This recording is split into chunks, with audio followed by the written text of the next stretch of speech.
São Paulo. Olha aí que bênção, a família do nosso irmão, da nossa irmã.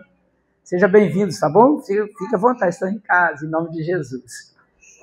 Hoje nós vamos, eu vou dar início, né, a um padrão de culto que eu tinha parado por um tempo. E os nossos cultos são somente quartas e domingo. E eu tinha separado as quartas-feiras para dar oportunidade para alguns irmãos se prepararem na pregação, preparar a palavra, trazer uma ministração e ser usados por Deus na palavra. Não que esse tempo não vai existir sim, só que numa oportunidade. Por exemplo, eu darei 15 minutos antes do culto de oportunidade para que esses irmãos venham trazer uma introdução, uma palavra, algo da parte de Deus que Deus entregou a eles, para eles compartilhar com a igreja num modelo de oportunidades. E logo após esses 15 minutos eu assumo novamente o culto, e aí eu trago um culto de ensino. Toda quarta-feira eu vou fazer um culto de ensino. A palavra que eu vou trazer vai ser palavra voltada para ensino. Claro que todas as palavras é ensino, mas é só para você entender que quarta-feira vai ser uma palavra para crente aprender a ser crente. Porque nós estamos lidando, irmãos, com uma geração que parece que se esqueceram, né? Parece que se esqueceu do que é cultuar. E nós temos visto isso, e Deus tem me cobrado muito isso nos últimos meses. Eu não sei se vocês têm percebido algumas palavras que eu tenho trazido aqui, é voltado para isso. É para trazer o crente de volta a responsabilidade de ser um cristão que agrade a Deus. Porque o ser cristão está em alta. Tem até moda, né? Você vê artistas aí que dizem que são cristãos. Mas não todos, eu não estou dizendo todos, eu não vou generalizar, porque de todos os lados a gente não pode generalizar, mas uma grande maioria é só porque todo mundo está virando crente, eu também vou virar crente. Todo mundo está frequentando a igreja, eu também vou frequentar a igreja. Um lado é política, outro lado é empresário, fala de dinheiro, e outro lado é moda. Só que esse tipo de mentalidade, esse tipo de comportamento, obrigado meu filho, esse tipo de comportamento, esse tipo de mentalidade não vai levar as pessoas para o propósito principal, que é a salvação. A gente entende que prosperidade faz parte. Deus é o Deus da prosperidade, pode ter certeza disso.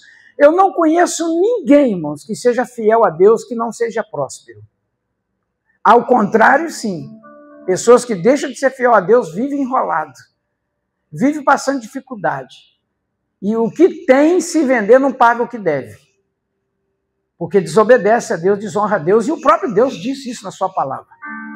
E existem outro grupo de pessoas que tem tudo para prosperar, era para ser muito rico, está muito longe na questão financeira. Até porque Deus quer que essa pessoa prospere. Mas existem princípios na Bíblia que impedem essa prosperidade. Pelo menos da parte de Deus. Pastor, mas eu conheço muita gente que não serve a Deus e é próspero. Prosperidade não é só ter dinheiro. Porque a prosperidade que Deus oferece na Bíblia é chamada de shalom, que é paz, que é plenitude total, é paz total, é plena, a pessoa ser plena em tudo. É ter dinheiro suficiente para viver uma vida em paz e ter para ajudar os seus próximos.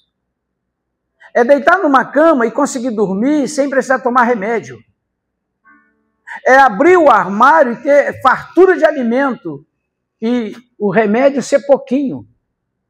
É só um remedinho para dor de cabeça, às vezes acontece, um resfriado, isso é natural, mas não para tratamento de doenças graves e doenças que são através de tratamento longo.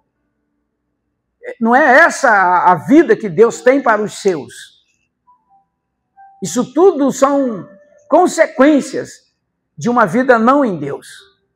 Então é importante entender isso. Eu trouxe uma palavra aqui, até está difícil de escolher, porque são tantas coisas que Deus quer falar para essa geração, parece que, sabe assim, nós estamos precisando de fazer seminários, congressos, mas não para arrecadar fundos, e sim para arrecadar crente, para trazer crente de volta para o propósito original de Deus. E os seminários hoje, os congressos, virou maneira de arrumar dinheiro, irmãos. É de vender livros, é vender cursos, vender... Você não acha um curso de Bíblia na internet de graça. E é isso que tem me incomodado, isso tem me deixado preocupado. Eu não digo que você não deva cobrar, que você deva fazer tudo, porque tem um custo ali de toda a operacional ali. Mas eu digo assim, o evangelho não pode ser fonte de renda. Ele não pode ser a única fonte, renda. O propósito original é alcançar vidas, é alcançar pessoas. E tem muitos cristãos que às vezes não têm condições de sair de sua casa para ir até a igreja, porque às vezes está numa cadeira de roda, às vezes está em cima de uma cama doente, não pode se locomover e quer aprender sobre a Bíblia. Mas aí ele abre lá os cursos que tem lá, são tudo pago. Ele não tem acesso. E aí vai depender de alguém ter misericórdia e graça de ir até a casa dele, se propor a oferecer o estudo bíblico, que os testemunhas fazem no nosso lugar. É responsabilidade nossa. Um dia nós vamos prestar conta disso. O que eles estão fazendo, os mormons estão fazendo, é responsabilidade nossa. Por nós negligenciarmos, eles estão aí, ó. E são as duas que mais crescem na terra. Testemunho de Jeová e mormons. São os que mais crescem na terra. Porque eles fazem aquilo que Cristo pediu para nós fazermos. Se eu perguntar aqui, não precisa responder. Fica só na consciência. Se eu perguntar assim, quantas horas por semana? Nós temos uma semana de 24 horas por dia. Uma semana de 7 dias. São 178 horas, se eu não me engano. Quantas horas por semana? Dessas 178 horas você se dedica em ministrar o evangelho para alguém. Tem gente que não ministra nem para si. Tem gente que não consegue fazer o culto no lar, irmão. O culto no lar, que é ordem, é mandamento de Deus, é o culto no lar. Ele não consegue fazer. Agora, se eu perguntar quanto tempo passa na internet, você vai falar o dia todo. E passa o dia, se bobear, vai até as 3, 4 horas da manhã, porque tem gente que passa a noite no negócio. Quando a internet ou qualquer outro entretenimento é mais prazeroso do que ler a Bíblia, você precisa repensar a sua salvação. Se ainda é que existe. Quando está de frente de uma televisão vendo um filme, uma série, for mais prazeroso do que estar de joelho dobrado orando ou estudando a palavra, meu irmão, pode ter certeza. Pensa sobre a sua salvação, porque você corre um sério risco de já ter perdido. Não é que vai perder, ter perdido. Uma das preocupações de Jesus Cristo, eu estou colocando Jesus porque é o Novo Testamento, mas se você olhar no Antigo Testamento, era a preocupação de Deus. E nós vamos passar por aí, daqui a pouco. Mas a preocupação principal de Jesus era que as pessoas não percebessem o tempo da visitação. Quem estivesse ali, firme quando ele voltasse. E de todas as parábolas de Jesus, você percebe essa preocupação quando ele diz, esteja percebido. Olhai para as figueiras quando vê elas brotarem. Olhai para os tempos, você olha para o tempo e vê quando faz nuvem, vai chover. Quando as folhas brotam, você já sabe que é verão. E você sabe de todas essas coisas, mas não sabe que os sinais estão anunciando a volta de Cristo? E ele diz, cuidado para não ser pego de surpresa. Amado, presta atenção, existem 2 grupos de pessoas. 2 grupos de cristãos. Os nércios, que a Bíblia chama de loucos ou imprudentes, e os sábios. São 2 só. Ou você é sábio, ou você é louco, imprudente. Porque nércio quer dizer louco. Louco é aquela pessoa que negocia o paraíso, a glória eterna, com desgraça eterna, sofrimento eterno, morte eterna no inferno. Só um louco troca o reino dos céus, a glória de Deus, para viver com o Satanás no inferno para sempre. Por isso que ele diz que o nércio diz que não há Deus, ou ele se comporta como se Deus não existisse. O próprio Deus, ele vai dizer, se você acompanhar, e se você quiser acompanhar, eu te agradeço aí, em nome de Jesus, no livro de Jeremias, eu vou começar por aqui, não era por aqui que eu ia começar, mas eu vou começar por aqui, Jeremias capítulo 2, verso 1 e 2 em diante. Depois a gente vai ler o mais. A Bíblia diz que no livro de Jeremias, o povo estava vivendo apaticamente, o povo estava vivendo apático. Essa questão de frieza espiritual, desânimo, essa questão de modismo, irmão, isso faz parte do ser humano. Desde a fundação do mundo. O primeiro casal que existiu na Terra, a primeira família que existiu na Terra caiu por causa disso. E aqui o texto diz assim, olha só, melhora o som aí, meu filho, porque está parecendo velório, e aqui não é velório, é um culto de... Eu fico louco com esse negócio. Eu não gosto de velório. Por isso que eu gosto de pregar na Assembleia, sabe? Porque o povo já começa dando glória a Deus, aleluia. Você bate, eles, glória a Deus, aleluia. Você chama a atenção, eles pulam até da cadeira. Mas tem gente que não gosta de apanhar, fica, meu Deus. Aí diz o texto, olha o que diz o texto. Jeremias 2, verso 1 diz assim, o Senhor Deus me mandou entregar a todos os moradores de Parque-Mambucaba a seguinte mensagem. O meu povo, olha o que diz o texto, o meu povo, ele está dizendo que era o povo de Deus, ele está mandando essa mensagem, não é para outro povo, é o povo dele. Não é o povo que não é de Deus, é o povo de Deus, está aqui no texto. E ele diz o seguinte, eu me lembro de quando vocês eram jovens. Jovens aí não é criança, jovens aí não é imaturo, jovens aí é quando é inocente. Eu me lembro de vocês no início da caminhada. É essa a palavra que o profeta recebe de Deus para transmitir para o povo dele. E ele diz assim, olha o texto, como vocês eram fiéis e como me amava quando eram recém-casados. Recém-casados com quem? Com ele. Ele é o noivo. Deus está dizendo, olha, eu me lembro de quando vocês começaram.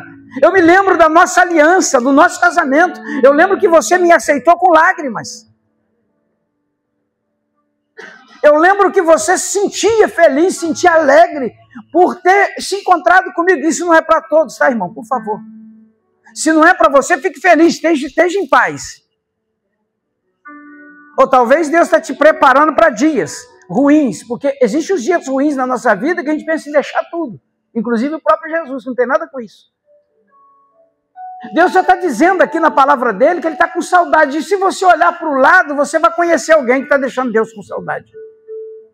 Se você olhar para dentro da sua família, talvez você vai perceber que tem alguém ali dentro que tinha muita intimidade com Deus, que já não tem mais. Talvez Deus não esteja com saudade de você, do seu comportamento, talvez vocês permaneçam o mesmo, mas talvez você conhece alguém que Deus está dizendo essa palavra. E no verso 2 ele diz, eu me lembro, quando você me seguia pelos desertos, por uma terra onde não havia plantações, mesmo na escassez estava ali seguindo Deus. Mesmo na luta, na provação da glória a Deus, aleluia, isso vai passar, o Senhor vai me abençoar. No verso 3 ele diz, o povo de Israel, vocês eram só meu. Deus, vocês eram só meu, não tinha mais nada que ocupasse outro lugar na sua vida. Só eu era o único. Você era só meu. Era sagrado como o trigo, que é colhido primeiro e oferecido a mim. Deus está dizendo que a gente tinha como primícia servir a Deus. Você está sentindo o coração de Deus aí, irmãos? Você tem sentido isso aí? Porque o Jeremias recebe de Deus essa palavra para transmitir para o povo dele. Era Deus abrindo o coração para o profeta e fazendo assim um desabafo. E dizendo para ele, vai lá e diga para eles o que está no meu coração. Eu castiguei todos aqueles que fizeram vocês sofrer. E fiz cair o mal sobre eles. Eu, o Senhor, estou falando isso. É Deus trazendo a memória dele o seguinte, o quanto que eu já te dei de livramento. Quantas pessoas que se levantou contra a tua casa, contra a tua família, que nem existir mais existe, já morreram. Quantas pessoas que se levantaram contra você, e você está vendo hoje eles de longe, você está crescendo, está subindo, eles estão longe. Quantos desejaram o seu mal, que hoje estão vivendo o mal que desejaram para você, para sua casa, para sua família? Deus está dizendo, eu que estou dizendo isso, não é o profeta, não. É eu que disse, para ele dizer, que é o texto que está aqui. E ele continua dizendo lá no versículo, em Mateus capítulo 22, quer dizer, versículo Mateus 22, 36, um rapaz chega para Jesus e chama ele de mestre e diz para ele quais seriam os mandamentos, os maiores mandamentos na nova aliança. Jesus, no versículo 36, ele diz, 37, Jesus responde e diz, olha, ame o Senhor, o seu Deus, com todo o seu coração, com toda a sua alma, com toda a sua mente. No 38, ele diz, este é o maior mandamento e o mais importante. Alguém chega para Jesus e fala, Jesus, de tudo que o Senhor já ensinou, o que é importante? Ele falou, o mais importante. Ele falou, ame a Deus sobre todas as coisas. Sobre todo o seu pensamento, todo o seu sentimento, toda a tua força. Coloque sempre Deus em prioridade na sua vida. Amém, irmãos? No verso 39 ele diz, e o segundo mais importante é parecido com esse. Ame os outros como você ama você mesmo. Porque no versículo 40 ele termina dizendo, porque toda a lei de Moisés e o ensinamento dos profetas baseiam-se nesses dois mandamentos.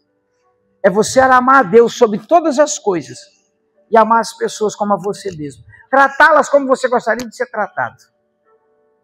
Ser justo. Ser sincero, ser honesto com todos como você gostaria que fosse com você. Ame a Deus em primeiro lugar. Coloque sempre Deus em prioridade. E coloque as pessoas, trate as pessoas como você gostaria de ser tratado. Esses são os mandamentos que Jesus falou. Olha, se você seguir esses dois, para mim está ótimo. Mas o que nós vemos hoje é totalmente o contrário disso. Deus sempre está em segundo plano. Tudo é mais importante, Deus é depois. E a questão do amar o próximo, irmão, eu me dando bem, que se dane o outro. E aí você, isso acontecendo lá fora, beleza, normal, natural, isso acontece. Mas dentro da casa de Deus, dentro do lar, dentro da igreja, isso não pode acontecer. Fala para o irmão, isso não pode acontecer. Fala para ele, ainda bem que aqui não acontece isso. Acho que nem em São Paulo acontece, né, irmã? Isso acontece lá no final do não sei aonde, mas em São Paulo não acontece essas coisas e nem aqui no Parque Mambucaba. Mas isso é o que Deus está dizendo, Deus está abrindo o coração dele. E Jesus no Novo Testamento está dizendo, olha, o mais importante para mim é isso aqui. Olha o que ele diz mais, presta atenção no versículo...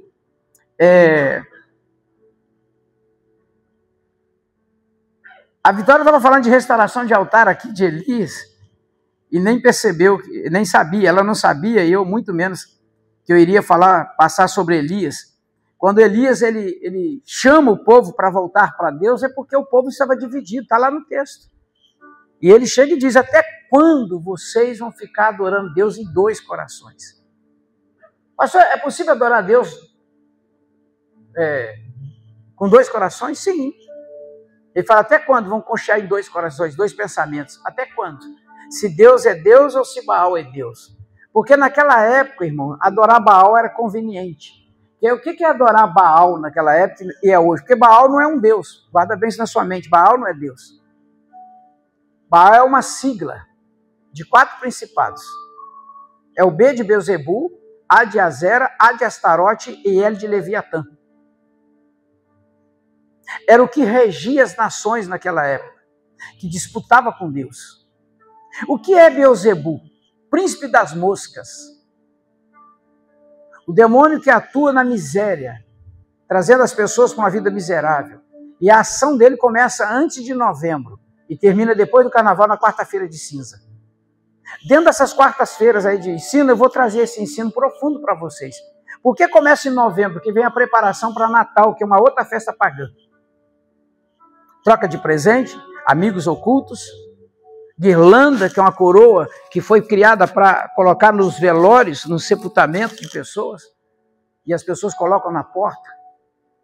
É uma aberração a coroa de Cristo. E a palavra Papai Noel, no inglês, quer dizer Papai do céu não é pai. A árvore de Natal está em Jeremias capítulo 10, onde o próprio Deus abomina a árvore de Natal em Jeremias 10. Ele diz que aquilo é uma aberração a ele. As pessoas das nações vão para os montes, cortam os seus pinheiros, leva para casa, firma com prego, enfeita com ouro e prata e roga a um Deus que não pode salvar. Porque o pinheiro, ele é a representação de Nimrod, o arquiteto da Torre de Babel, que matou o pai, casou com a mãe e teve filhos com ela, a tal Semíris. Está na Bíblia. Mas o que eu disse para você, 4 horas no celular é mais gostoso que meia hora lendo a Bíblia. E aí vão sendo enganados, vão engolindo de goela abaixo as adorações a Baal. É esse principado maligno que começa a agir em novembro, termina quarta-feira de quê? Cinza aponta para quê, irmãos? Por que no final de uma festa que o mundo todo para, termina em cinza? Você já parou para perceber quantos acidentes de pessoas ficam mutiladas e outras morrem num acidente de carro, no período de carnaval? Percebeu quantos casamentos caem em adultério, prostituição, quantas meninas são grávidas, não sabe nem quem foi? Quantas AIDS, quantas outras doenças? Quantas pessoas são assaltadas e mortas? Por isso termina quarta-feira de cinza. Destruição, morte. Quantos casamentos de aliança se quebram nesse dia? Quantos pecados são cometidos que não têm perdão nesse dia? Porque a Bíblia diz que existem pecados que são para a morte, esses não têm oração. Quarta-feira de cinza. Quem que atua? Quem é o principado aí? Baal. Baal não Beelzebul. E a Azera? Quem é a Azera? A Azera é o espírito da prostituição, da orgia sexual, da imoralidade sexual. Aí você, lembra que eu falei para você? Começa em novembro, com o principado maior, Baal, e aí usa a Azera durante o período. Aí chega no carnaval, a prostituição está, sabe, está horrível. E Astarote é a mãe dos órfãos, Astarote. É a mãe que recebe filho e não sabe quem é o pai. Astarote, ela trabalha na mente de mulheres e homens. Não tem nada a ver uma relação sexual fora do casamento. E ela é a mãe do aborto. Porque toda relação sexual fora do casamento corre o risco de ter um filho indesejável. E 90% são abortados no útero. E o Leviatã? São aquelas legalidades que as pessoas dão que permite que se percam tudo num único dia. Num único dia a pessoa perde tudo que levou a vida toda para conquistar. É uma porta aberta para que Leviatã entre e destrua, assim como fez com Jó. O diabo que tocou em Jó, o principado que tocou em Jó e destruiu a vida financeira, destruiu a família, destruiu a saúde, matou os filhos num único dia, foi Leviatã. É só ler Jó. Está lá o nome do principado, Leviatã. Leviatã é aquela ação que pega uma pessoa, que ela deita bem e acorda presa. Ela deita bem e acorda quebrada, falida. Ela deita com saúde e acorda com o diagnóstico de um câncer. Em muitos casos, em estágio final. Leviatã, quando ele se levanta numa legalidade, você sai de carro para fazer uma viagem, no meio do caminho perde a vida. É atropelado, uma carreta atravessa e te pega. Mas está repreendido isso na nossa vida, em nome de Jesus, na nossa família. E por que Leviatã tem essa legalidade de agir? É quando a pessoa vive no contrário que Jó vivia. Porque quando Leviatã chega diante de Deus para acusar Jó, ele fica calado buscando e não encontra. Deus fala: e aí, observaste o meu servo Jó, né? Porque você vem do mundo de passear por ele e andar pela terra, não é? Você observou meu servo Jó?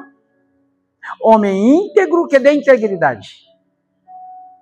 Homem reto, vida reta, vida sem mancha. Honesto, olha só, honestidade. Está lá no texto, homem íntegro, reto e honesto. E a Bíblia diz assim, e se desvia do mal. Quer dizer, o cara nem passar perto daquilo que parecia ser mal, ele afastava. Ele vivia longe daquilo que parecia mal. Ele fugia da aparência do mal. Isso é viver contrário à vontade de Leviatã. Porque quando você abre essas brechas, o Leviatã é o primeiro a se levantar e falar: é meu. E você percebe lá no texto que ele fala para Deus também: O Senhor guardou tudo, fechou tudo, protegeu ele de tudo e ainda o fez prosperar. Permita-me que eu entre lá e destrua tudo dele, que eu vou provar para o Senhor que ele te blasfema, porque ele só serve o Senhor pela vida boa que tem. Leviatã é aquele falso, sabe? Aquele chantagioso. Ele chega diante de Deus e fala assim, tá prosperando porque o Senhor abençoa. E outra, está te servindo porque o Senhor abençoa. Está na igreja todo culto porque o Senhor está dando a bênção. Permita que eu entre lá e traga alguma situação difícil que eu vejo com o Senhor que ele não vai te deixar. E quantos Leviatã tem tirado da igreja? Porque serve a Deus na conveniência. Serve a Deus quando está tudo bem. Então uma crise, meu irmão, Deus fica em segundo plano. Então uma crise, dízimo nem existe. Começa a procurar na internet pastores pregando contra dízimo para justificar a sua infidelidade a Deus. Aí entra naquela questão, não é íntegro, não é honesto e não é fiel. Aí Deus fala, Leviatã tem todo o acesso. E sabe por que ele não faz assim mais do que ele tem feito? Porque a misericórdia de Deus é a causa de não sermos consumidos, irmãos. Ela levanta todo dia pela manhã e bate na nossa porta e entra e nos protege. A misericórdia.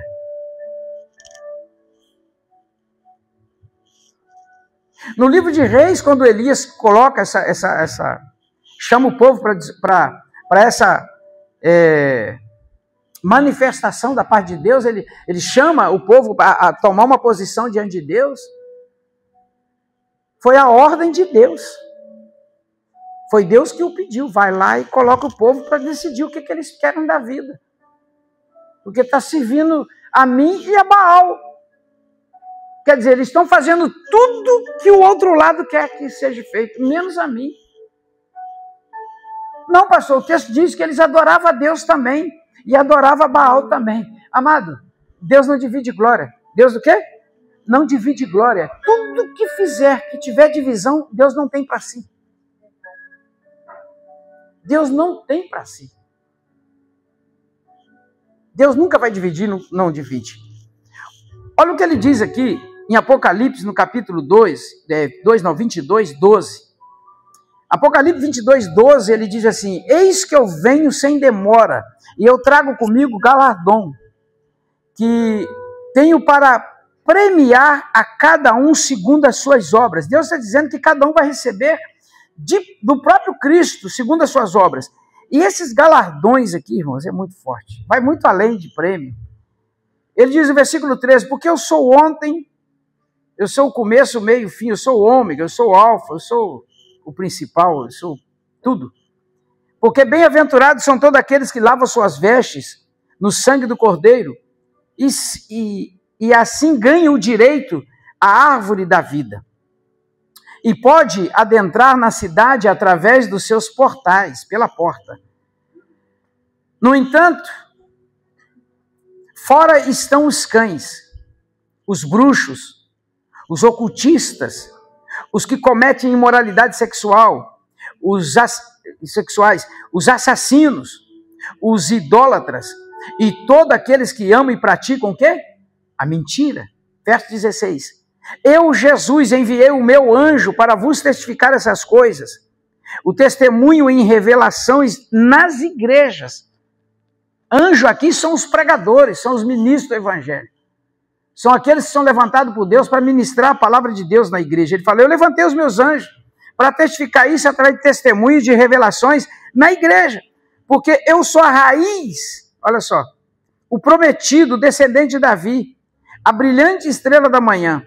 E o Espírito e a noiva clamam, vem. E todo aquele que ouve e responde, o que você deve responder? Vem. E quem sente sede, venha. E todos aqueles que desejam também receber dele, de graça, a água da vida, ele está dizendo, pode vir. Portanto, declaro a todos aqueles que ouvem a palavra e a profecia desse livro, você está ouvindo aí, ó, a profecia desse livro, ele diz assim, se alguém lhes acrescentar algo, Deus lhes acrescentará os flagelos descritos neste livro. E se alguém tirar alguma coisa da palavra deste livro, da profecia de Deus, Deus tirará dele a sua parte na árvore da vida, na cidade santa, que são as descritas nesse livro. Versículo 6, ele fala, então o anjo me afirmou, essas palavras são absolutamente dignas de confiança e são verdadeiras. Que palavras são essas? A revelação que ele fez. Ele disse, olha, eu estou vindo, não vou demorar a vir. E eu vou trazer comigo, eu trago comigo os galardões para dar a cada um segundo as suas obras. E vai ficar de fora os ocultistas, vai ficar de fora os falsos feiticeiros, os que praticam e amam a mentira. Os idólatras vão ficar de fora. E todos aqueles que acrescentar algo na minha palavra, eu vou acrescentar o flagelo sobre ele. Quer dizer, dizer aquilo que Deus não disse. Ah, isso não tem nada a ver, não. Você acha que Deus vai fazer alguma coisa só por causa disso? Será que eu me comportar assim ou andar desse jeito, Deus vai me punir? Isso é acrescentar, é colocar o que Deus não colocou. É o que a serpente fez no ouvido da Eva.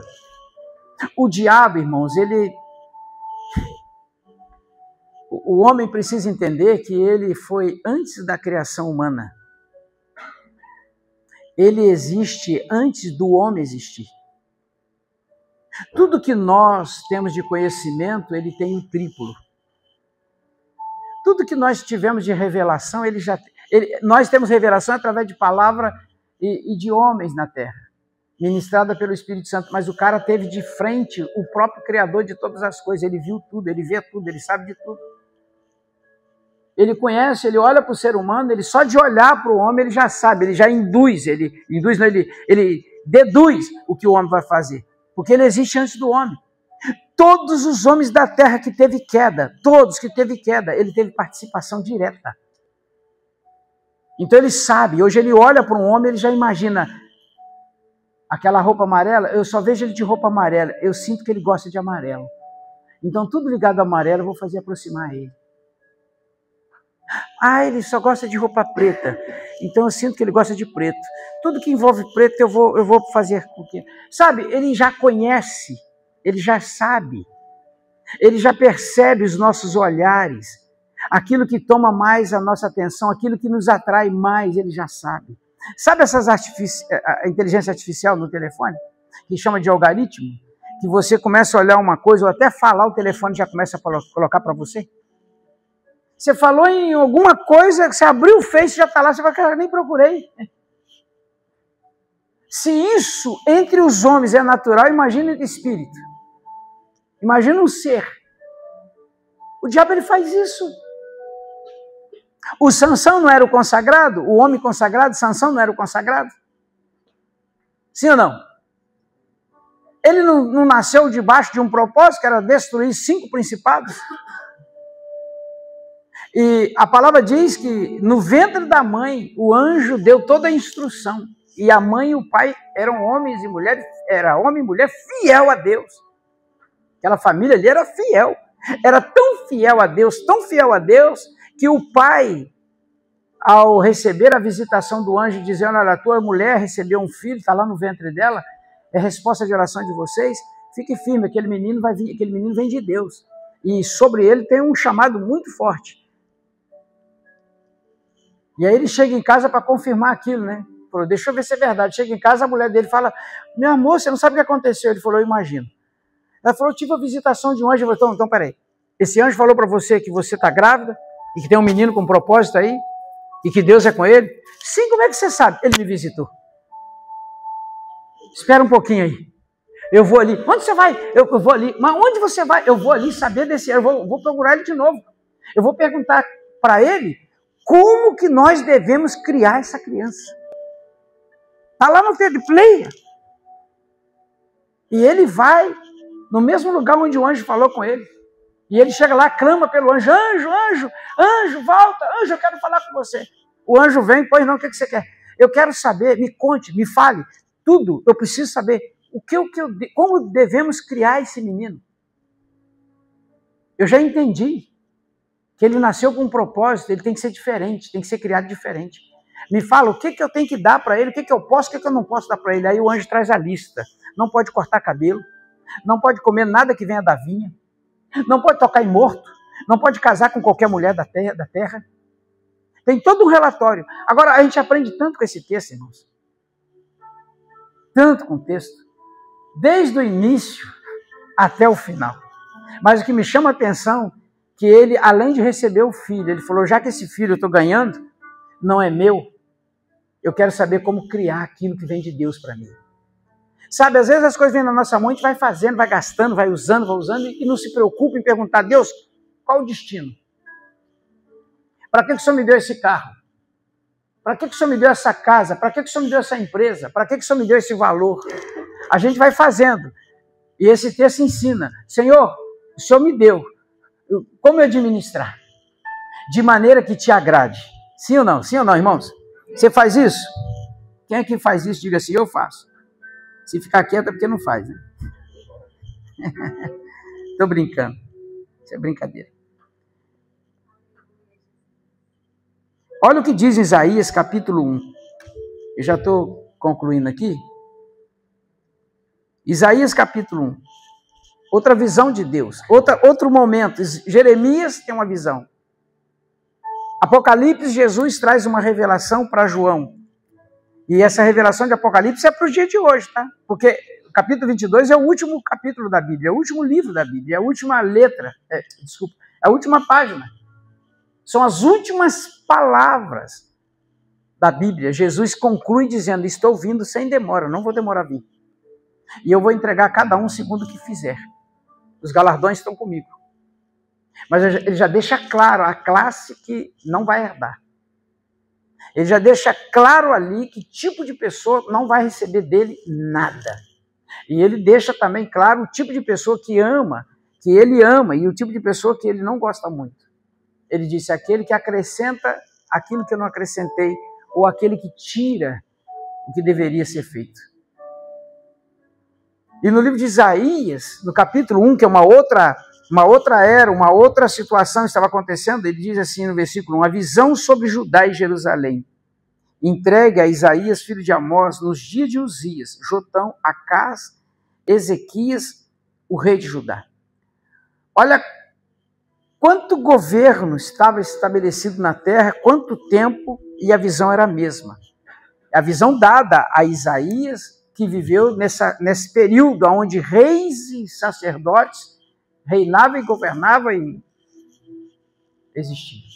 Não foi um dia único, foi uma visão, várias coisas, várias situações. Aí ele diz aqui no verso 2, diz assim, olha, ouve ao céu e presta atenção, ó terra. Eis que assim diz Yahvé, o Senhor. Eu criei filhos e os fiz desenvolver, quer dizer, eu dei condições deles crescerem. Todavia, eles se revoltaram contra a minha pessoa. Presta atenção. Deus está dizendo, eu criei esses filhos, eu gerei esses filhos, eu criei esses filhos, dei condições deles crescerem. Mas depois de grande, viraram as costas contra mim. Se voltaram contra mim. Jeremias, Deus está falando, eu tenho saudade de você quando você era criança. Eu tenho saudade de você nos primeiros dias que você teve um casamento comigo. Eu estou com saudade daquela pessoa que eu conheci há anos atrás. Agora aqui no livro de Isaías, dentro desse tempo todo aqui, não foi somente sobre um rei, foi vários reis aqui, são vários tempos aqui. Ele está dizendo assim, eu criei filhos. Ele ainda chama atenção, a terra, presta atenção no que eu vou falar. E ele chama o céu porque lá no céu também, irmãos, alguém se rebelou contra ele. Ele cria, tira da inexistência e traz a existência, dá dons, talentos, dá privilégios, e um dia, quando se achou que podia tomar o lugar de Deus, se rebela dentro da casa de Deus, dentro do céu, faz uma rebelião dentro do céu, racha o céu e tira uma terça parte de anjo. A gente pensa que isso acontece aqui na terra? Não, isso aconteceu lá no céu. Entre anjos. Irmão, se aconteceu entre querubins, irmão, foi querubins, a Bíblia diz que era querubins, o cara era querubim ungido, e o nome dele no original é Ben-Shahar, que é aquele que traz a glória, ele conduz a glória dele. Imagina, é como se Deus pegasse, como não, é o que está lá, toda a glória de Deus, todo o poder de Deus ficava sob tutela dele. É mole? Era um garçom número 1. Deus falou assim, ô Lúcifer, vem cá Ben-Shahar. eu quero a glória para fazer isso, me dá aí um pouco da glória.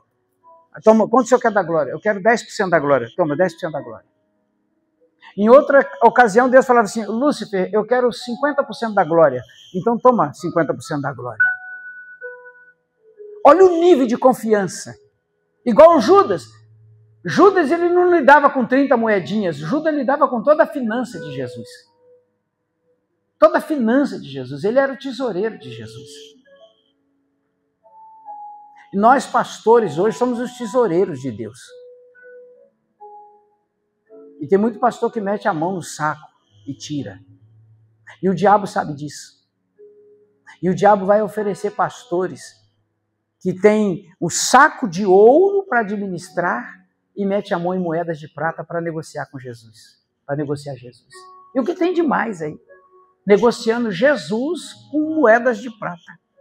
Tendo o direito de administrar tesouros. A arca do tesouro está sob a responsabilidade do pastor. E a arca do tesouro fala de tesouros. E aí Judas pega a arca do tesouro e negocia com moedas de prata, irmão. 30 moedas de prata. O que é 30 moedas de prata para quem cuida do ouro? Mas por quê, pastor? Porque o coração dele já era assim. E então por que Jesus escolheu ele para ser tesoureiro? Deus sempre vai nos dar a oportunidade de mostrar para mim e para você. Falar, eu estou te dando essa oportunidade para mostrar para você que eu confio em você. E ele sempre dá oportunidade para você fazer a diferença. Ele sempre dá oportunidade para o homem, irmão, dizer, não, a carne quer, mas eu não quero. Eu vou ser fiel. Quem aqui é provado todos os dias? Quem aqui é provado? Quem aqui é vencido nessa provação? Não pode. O inimigo não dá oportunidade todos os dias para a gente fazer o que não deve? E aí o que a gente tem que fazer? Clamar pelo sangue de Cristo, não é assim? E fugir da aparência do mal?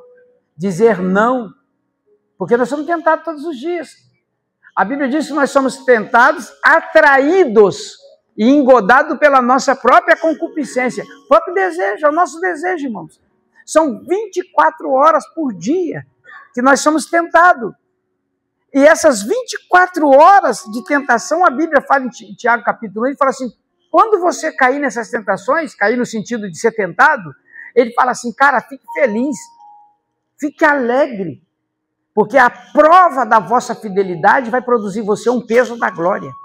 Sabe o que é isso? Quando você é provado, ou quando você fala assim, nossa, essa semana foi difícil, pastor, ó, o negócio pegou, tá? Essa semana só Deus. Irmão, era essa semana que Deus queria mudar a tua sorte. Porque Tiago 1 diz isso. Quando você for provado, quando você for tentado, alegre-se, porque a prova da vossa fidelidade vai produzir um peso da glória de Deus.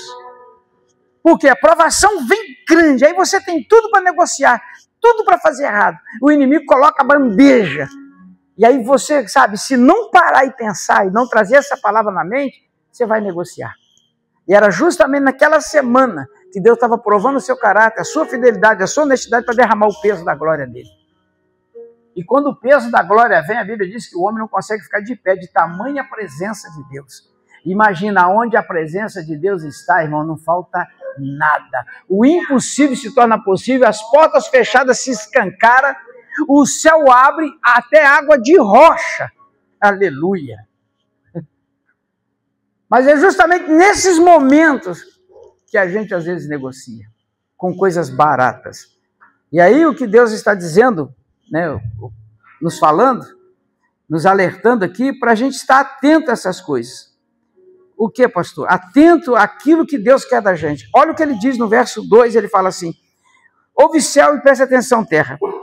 Eis que assim diz o Senhor Jeová, eu criei filhos e os desenvolvi, eu fiz crescer. Todavia eles se revoltaram contra mim, contra a minha pessoa. Porque o boi conhece o seu dono, o jumento conhece o local onde o seu senhor costuma depositar o alimento diário. Contudo, Israel não deseja me compreender, não quer me compreender. E o meu próprio povo não age com sabedoria. Olha como que é triste isso aqui. O próprio Deus abrindo o coração dele para o profeta. Ele dizendo, olha, o boi conhece o seu dono. O jumento sabe até onde o patrão bota comida todo dia. Onde todo dia tem comida para ele se satisfazer, para ele encher a barriguinha dele. Mas o meu povo rejeita conhecimento. Não quer comer Bíblia. Não quer se alimentar da palavra. Rejeita.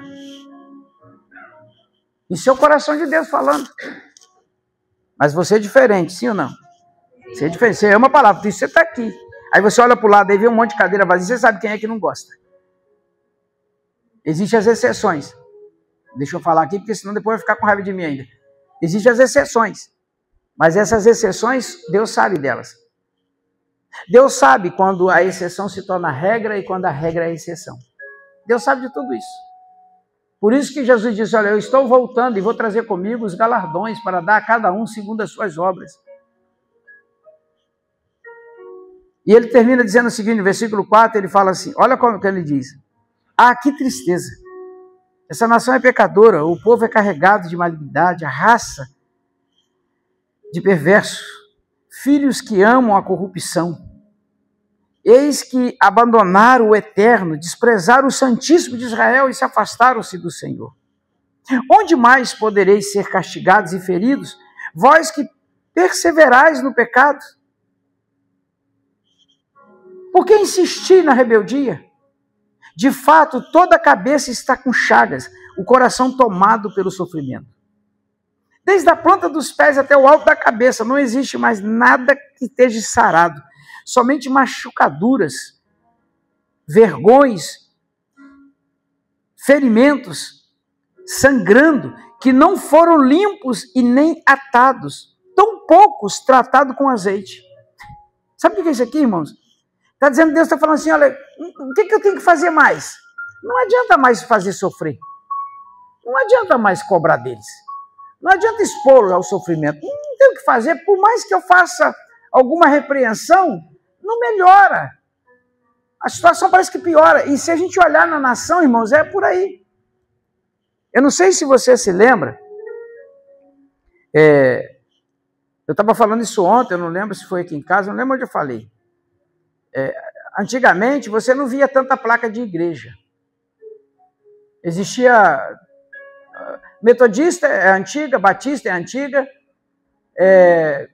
Assembleia, e você via aí algumas raízes, aí, talvez uma presbiteriana, né? Era raro, mas você chegava nas cidades, você via lá uma assembleia, de fato tinha uma assembleia lá. Quase toda igrejinha, quase toda cidadezinha tinha uma assembleia. Se não era uma assembleia, era um culto no lar, era uma ponte de pregação. Aí, de uns anos para cá, eu não lembro se foi de 1990 para cá, parece que explodiu. Surgiu igreja de tudo enquanto é nome, de tudo enquanto é tamanho, de tudo enquanto é, sabe, é muita coisa, surgiu muito. Por um lado, a gente fala assim, pô, beleza, é o evangelho crescendo, expandindo, as pessoas pregando o evangelho. Amém, legal. Mas do outro lado, irmãos, esse crescimento trouxe consigo um monte de coisa. Sabe, começaram e eu falo isso do fundo do coração, eu fico triste, não fico feliz. Porque fugiram do que a Bíblia diz. 90% dessas igrejas que surgiram de uma rebelião. 90%. Dessa igreja aqui, já saiu uma filha rebelde. Existe uma rebelde lá em Valença. Tinha 130 membros na época, quando o pastor se rebeliou. Está lá, uma igreja aberta, de porta aberta, fazendo a obra em nome de Deus, mas debaixo de maldição.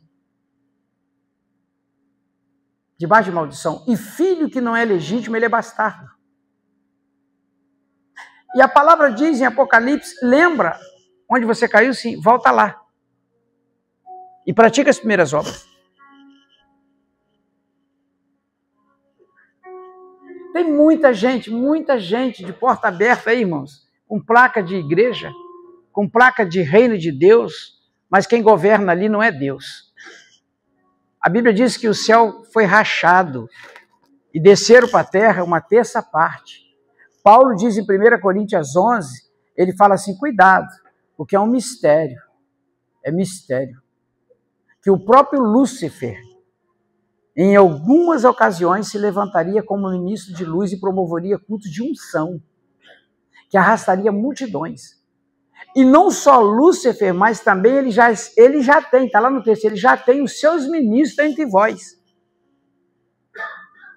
E Jesus nos orientou sobre isso, falou, cuidado, porque tem pele de cordeiro, mas é lobo. E farão de vocês negócio, está lá no texto, farão de vocês negócio, serão obreiros fraudulentos.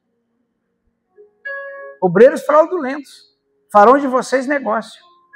E se você, sabe, não precisa, tem gente que está tão descarada que você não precisa nem ter discernimento de espírito para poder perceber. Está tão descarado que você já olha e você já vê assim, sabe, nossa, como pode? E outra, e por que não se faz nada? Por que não se faz nada? Porque a igreja perdeu para o sistema. Perdeu para o sistema. Eu preguei aqui uma palavra uma vez, no livro de Ezequiel, eu não lembro agora a passagem, qual foi a passagem de Ezequiel, porque Ezequiel é um profeta, sim ou não? E um profeta de excelência é um dos profetas, dentre os profetas maiores, ele é um. Se eu não me engano, ele é o segundo profeta maior. Ele tem Isaías, depois vem ele. Se você olhar o livro de Ezequiel, é um livro profético. E é um livro de ensino. O livro de Ezequiel, irmão, que livro, vale a pena ler. É um livro que tem assim uma profundidade tão grande, numa revelação futura, que é essa futura que nós estamos vivendo, que você fica assim, nossa, como pode? Pode. Um homem cheio do Espírito Santo de Deus, ele pode fazer coisas tremendas. Ezequiel tem visão da glória de Deus, visão do reino de Deus estabelecido na terra, e tem a visão da igreja sendo quebrada, a igreja sendo entregue e dominada pela maçonaria. Eu não sei, porque eu não tenho todo o conhecimento, e quem dera, se eu tivesse, eu não tenho. Conhecimento que eu falo humano, conhecimento da terra, eu não tenho. Eu queria ter. Eu queria ter dados aqui agora para dizer para você com certeza, mas eu falo para você, mais de 50% hoje são maçom. Mais de 50% são maçom. E não é pouco não, são muitos. Eu que sou pequenininho, recebi várias propostas de ser, vários convites. O último, $700 mil para administrar, para ficar à disposição. Só fazer uma aliança com eles. E tem muitos que fazem essas alianças. Templos explodem. Melhores terrenos da cidade, melhores templos. Eu não estou dizendo que são todos. Eu estou dizendo que existe aí no meio aí uma pequena parte que estão fiel a Deus. Cresce pela fidelidade de Deus. Mas uma grande parte negociou. Porque o que impede uma igreja de crescer, irmãos? Você já parou para estudar a Bíblia? O que impede uma igreja a crescer?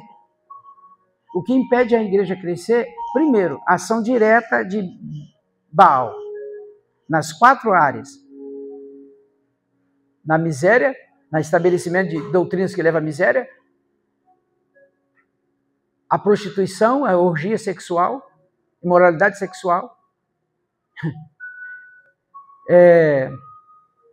idolatria a si mesmo, e depois o Leviatã, que ele atua nas áreas de destruição por causa de legalidade.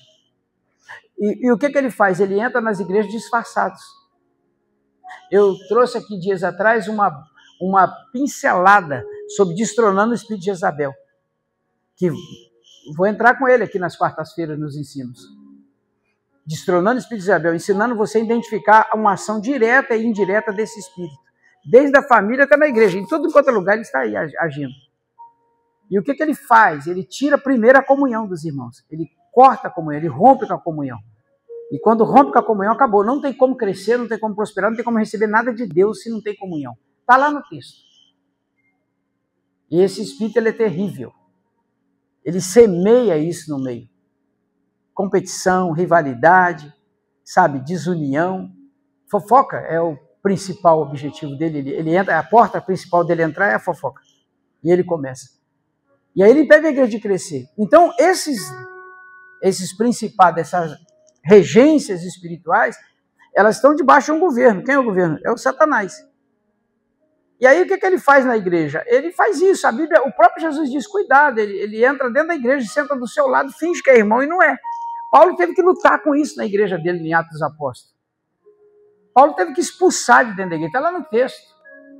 Os outros apóstolos foram mortos, homens de Deus foram mortos por ação desses espíritos lá no passado. Pode olhar lá, foram mortos. Quem que matou Estevão? O primeiro mártir da Bíblia. Quem que matou? Fofoca. Pode olhar lá. Acusação mentirosa, filho de Belial. Quem que matou Nabote? Porque não quis ceder a vinha para Acabe. Quem que matou Nabote? Os filhos de Belial, fofoca, está lá. Se levantaram falsa acusação contra ele, ele foi morto. Um homem temente a Deus. Estevão, temente a Deus. Quem que matou Paulo? Quem que matou Pedro? Olha Paulo, olha a carta 27 de Paulo. Olha quantos irmãos. A Bíblia diz assim, Paulo diz assim, manda uma carta e diz assim, as irmãs de nome e de renome da Bíblia. Está lá no texto, irmãs de nome e renome, de oração. Se levantaram contra Paulo. Contra Paulo, contra Silas. Levou para a cadeia, foram presos, foram chicoteados. Jesus, irmãos. Aí a gente aqui no Novo Testamento, numa vida fraca, espiritual fraca, acha que é melhor do que esses caras. Sabe por que muitos de nós não morrem? Porque o inimigo não tem interesse em matar. Ele percebeu que é mais fácil para ele, é melhor para ele ter um crente fraco dentro da igreja, frio dentro da igreja, mentiroso, fofoqueiro, todo errado dentro da igreja, que ter ele lá fora. Porque ele estando dentro, ele escandaliza muito mais do que está lá fora. Você acha que um crente que trai a esposa, ele desviado da igreja, causa algum mal para a igreja? Não. Agora, se ele for pastor, se ele pertencer ao altar, se ele disser que é crente, pregador do evangelho, se for pego na prostituição, o escândalo é maior ou menor?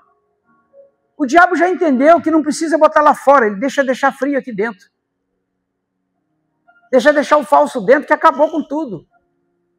E aí o que ele faz? Ele negocia com esses caras, olha, você faz o que eu quero e eu abro mão, eu deixo você em paz, e a tua igreja vai crescer. Negociação. Olha só, e onde entra o sangue de Cristo? Naqueles que são fiéis, que não negociam com nada e com ninguém, permanece firme até o final. É esses que a Bíblia diz que serão vestidos de branco e vai andar com ele, vai entrar com ele pelas portas. E a Bíblia diz que Jesus vai servir. E eu estou diante desse grupo de gente aqui, em nome de Jesus, que não negocia a palavra de Deus, não negocia a fé, é fiel, é íntegro, é honesto, procura se desviar da aparência do mal sempre que pode, está aí firme adorando a Deus em nome de Jesus. Eu creio. Quem mais crê? Olha o que diz aqui para a gente concluir, que a minha esposa já fez sinal para mim, obrigado, que me deu alerta aqui, já que já está dando a hora. Eu quero concluir aqui, ó, no livro de Provérbios, capítulo 21, verso 5, aonde está escrito na palavra assim, Provérbios 21, 5 diz assim, os planos de quem é esforçado conduz ele à fartura, mas a precipitação leva para a pobreza. Eu quero concluir aqui dizendo o seguinte, não se precipite, porque o inimigo ele gosta de agir nessa precipitação. É uma das portas que ele entra, na precipitação. Porque, olha o que diz aqui no livro de Êxodo 32. Êxodo 32, verso 1, diz assim, mas o povo, vendo que Moisés tardava em descer do monte, acercou-se de Arão e lhe disse, levanta-te e faz para nós um Deus que vá diante de nós. Porque quanto a Moisés, que é um homem que nos tirou da terra do Egito, não sabemos o que lugar ele foi e o que lhe aconteceu. Verso 2 diz que, e Arão lhe disse, tirai então os pendentes de ouro dos vossos ouvidos aí, né? das vossas orelhas, das vossas mulheres, dos vossos filhos, das vossas filhas, e traz para mim. Então todo o povo, tirando os pendentes de ouro que estavam nas suas orelhas, e trouxeram para Arão. E ele os recebeu das suas mãos, e os com um burril, deu forma a esse ouro, e dele fez um bezerro de fundição. Então eles conclamaram: eis aqui agora, ó Israel, eis aí o teu Deus, com letra minúscula, que te tirou da terra do Egito. Precipitação fez isso. Olha o texto, diz que eles chegaram para Moisés e disseram, olha, para o Arão, e falaram assim, ó, Moisés subiu um monte, não sei para onde foi, não sei onde ele está demorando muito. Faz para a gente aí um Deus, porque esse Moisés sumiu. E aí o texto diz que o Arão chegou para ele e falou, então traz o ouro e a prata que está com vocês, me entrega o ouro de vocês. Tira dos filhos, da esposa, tira de todos vocês e traga para mim o ouro. E eles trouxeram o ouro e entregaram para ele. Ele fez o bezerro de ouro, colocou lá e falou assim, está aqui, ó, o bezerro de ouro para vocês. E a Bíblia diz que eles adoraram esse bezerro de ouro. Serviram esse bezerro de ouro. E o que estava fazendo Moisés? Eles perceberam que Moisés estava demorando a vir, mas o que Moisés estava fazendo? Aquela ausência de Moisés, por que Moisés se ausentou? O povo tinha acabado de sair do Egito. E quem tirou esse povo do Egito não foi Moisés, foi Deus. E Moisés não tinha poder nenhum, não tinha nada, nunca teve. Quem teve foi Deus. Quem tem é Deus. Deus usou Moisés para que ele tirasse o povo do Egito. Agora o Moisés, ele sobe um monte, porque Deus o chama para entregar para Moisés a lei. O que é lei, pastor? Aquilo que pode e que não pode. Aquilo que podia lá no Egito, mas agora você é um povo diferente, você é um povo santo. Aquilo que o mundo, lá na época que nós éramos, né, não éramos cristãos, a gente podia. Agora, como cristão, a gente não pode. Por quê? Porque está na lei. Entrega a Moisés por Deus. Moisés estava lá agora pegando a lei para entregar para o povo. O que o povo podia, o que não podia, o que Deus esperava deles, até como servir a Deus. Está lá no Deus deu a lei para ensinar para o povo como que você faz alguma coisa para agradar a Deus. Porque se fizesse um sacrifício que não fosse da maneira que Deus queria, aquele sacrifício traria maldição para a pessoa, traria problema para a pessoa. Até sacrificar Deus tinha como ser do jeito que Deus queria. E aí o povo viu que Moisés estava demorando, pediu o Arão para fazer o bezerro de ouro para eles. E fez. Só que isso custou a vida de 3.000 pessoas. Está lá no texto. Depois você conclui em casa a leitura. 3.000 pessoas morreram nesse dia. E aí você lê ali o início, né, da saída deles do Egito. Eles tinham saído do Egito, irmão. Estava aqui, ó, no deserto. Moisés sobe e fala assim, aguarde um pouco, eu vou ali saber o que Deus quer da gente. Por onde ir para herdar a terra prometida. O que fazer? Vocês esperam só um pouquinho que eu vou ali falar com o Criador. E ele foi. E o Criador falou com ele. E de repente a Bíblia diz que o Criador olha lá do monte, do céu, e diz assim, Moisés, sim, desce depressa, porque o povo se corrompeu. Está lá no texto, se corrompeu. O povo se corrompeu. Depressa, desce. E o que levou esse povo a se corromper? Precipitação. Não esperar o momento de Deus trazer a revelação necessária. Tem muita gente se corrompendo, irmão, porque estão sendo pega no tempo. Se Deus falou, ele vai fazer, sim ou não? Se Deus falou, ele vai fazer. Se Deus não falou nada, quando Deus não fala nada, o que a Cassiane fala no hino? Quando Deus está em silêncio, é por quê? E aí, o que eu faço nesse período? O que está escrito na música lá? O que ela falou? Se Deus está em silêncio, é porque Ele está trabalhando. Certo? E aí, o que eu faço? Porque Deus não rejeita? O que eu faço? Eu oro. Por quê? Porque Deus não rejeita? Oração é o quê?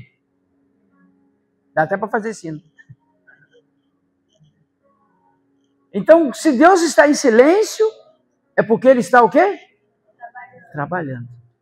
E enquanto Ele está em silêncio, Ele está trabalhando, e o que eu faço? Oro. Por quê? Porque a oração é alimento. E aí você conclui o hino, você vai ver que quem sai no final vencendo? Aquele que esperou Deus em oração. Então, o que a gente tem que fazer no momento que parece que não vai acontecer? Orar. E o que é oração? É ficar de joelho 24 horas dentro do quarto? Não. É estar em conexão com Deus 24 horas por dia, onde você estiver. O tempo todo você está orando, o tempo todo com Deus na cabeça. Ele falou, traga na sua memória e medite nas minhas palavras de noite, para ter o cuidado de fazer tudo conforme está escrito, porque aí prosperará o teu caminho e prudentemente você será conduzido. Sabe o que é isso? Oração é ficar o tempo todo, o que Deus quer que eu faça? Se fosse Deus aqui, Ele faria de que maneira? Se fosse Deus dar essa palavra, o que Deus falaria? Se fosse fazer assim, o que Deus faria no meu lugar? E você está em oração 24 horas. E aí Ele fala assim, prudentemente você vai ser conduzido e tudo o que fizer vai prosperar em nome de Jesus. Fique de pé, vamos orar. De pé, vamos orar. Deus te trouxe aqui para falar com você hoje.